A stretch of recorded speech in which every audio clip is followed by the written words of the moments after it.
চন্দননগরের ছবি, যে চন্দননগরের সুতন্দ্রা ভিন রাজ্যে কাজ করতে যাওয়ার সময় তাকে মদ্যপ যুবকরা গাড়ি নিয়ে ধাক্কা দেয়, ফলো করার চেষ্টা করে, টোন টিটকারি করে, ইফটিজিং করে।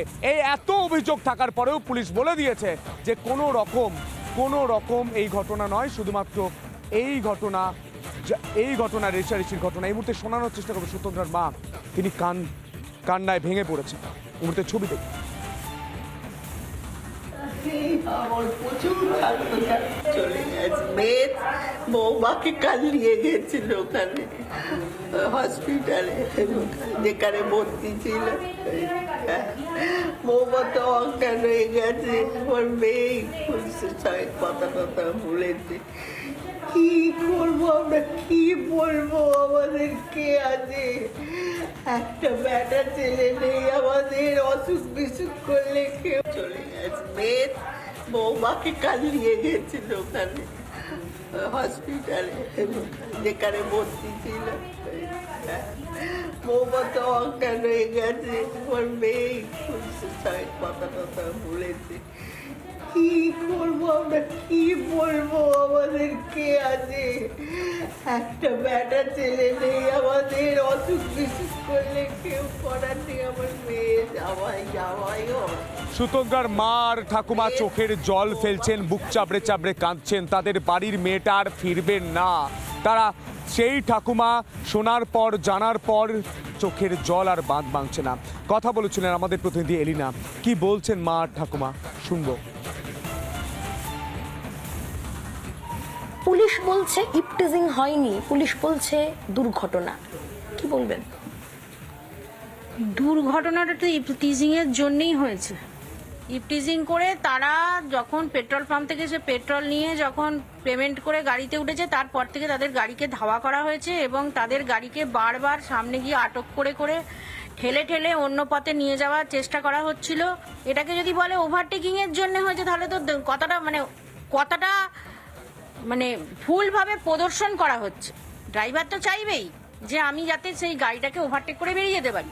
এইটাকে যদি পুলিশ বলে যে ওভারটেকিং এর জন্য হয়েছে, ওভারটেকিং এর জন্য তো হয়েছে, কিন্তু ওভারটেকিংটা কেন হলো? আমি যখন কমিশনারকে জিজ্ঞাসা করলাম যে এনএইচ এর ওপরে আপনাদের কেন কোনো রানিং এ কোনো নজরদারি ছিল না, বলছে না আমাদের নজরদারি ছিল না। কেন ছিল না? থানায় যেখানে লাখো লাখো পুলিশ রয়েছে, বন্ধ করা হোক। আবগারি দপ্তর থেকে ওপেন মদ বন্ধ করা হোক। তার কারণ হচ্ছে আবগারি দপ্তর থেকে প্রচুর ট্যাক্স আছে। আমি বলতে বাধ্য হচ্ছি ক্যামেরার সামনে, বলতে বাধ্য হচ্ছি, কেন বুকটা খালি হয়েছে আমার।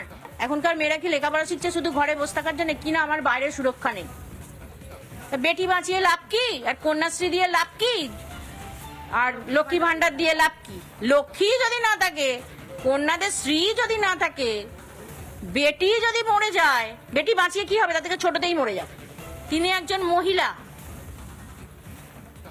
তিনি পাশে 10টা গার্ড নিয়ে ঘোরেন। সবার পক্ষে তো সম্ভব নয় পাশে 10টা গার্ড নিয়ে ঘোরা, কিন্তু সবাইকে কাজে বেরোতে হবে। আমার মেয়ে, আমার হাজবেন্ড, আমার 10 মাস হলো আমার হাজবেন্ড মারা গেছে। 30শে মে আমার হাজবেন্ড মারা গেছে, ক্যান্সারে আমার হাজবেন্ড ভুগেছে 1 বছর 1 মাস। তাহলে বুঝতে পারছেন আমার অর্থনৈতিক অবস্থাটা কোথায় আছে। তাহলে আমার মেয়েকে রোজগার করতে হবে। হ্যাঁ, সেই মানুষটাও চলে গেল। তাহলে আমি কোথায় আছি? আমার একটি মাত্র সন্তান, বাড়িতে 2টো বয়স্ক মহিলা, আপনারা তো দেখতেই পাচ্ছেন কি অবস্থা আমার বাড়ি চলছে। ঘটনা ঘটে গিয়েছে, পুলিশের উপর কি আস্থা রাখতে পারছে না? পুলিশই তো প্রশাসন, তারাই তো করবে। তো কিন্তু তারা যদি সেইভাবে স্টেপ না নেয় তাহলে কি করে হয়? আমরা তো চাই যে যারা এই নৃশংস ভাবে আমার নাতনিটা মারা গেল তার বিচার করুন। আমার ভেতরটা যে ভেঙে যাচ্ছে, আমি তো ছেলেরই সব বুঝতে পারিনি। ছেলের ছবি দেখলেন তো আমার বিছানার পাশে আমি রোজ তাকে চুমু খাই, আদর করি, জানেন, তার সঙ্গে আমি কথা বলি, আর আমার রাত দিয়ে চলে গেল একটা মাত্র।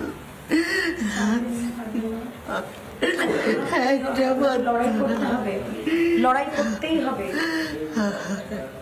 নানা ধরনের কন্টেন্ট দেখার জন্য লাইক করুন, শেয়ার করুন আমাদের ফেসবুক পেজ, সাবস্ক্রাইব করুন আমাদের ইউটিউব চ্যানেল। পাশাপাশি অন্যান্য ব্রেকিং নিউজের জন্য অবশ্যই চোখ রাখুন রিপাবলিক বাংলায়।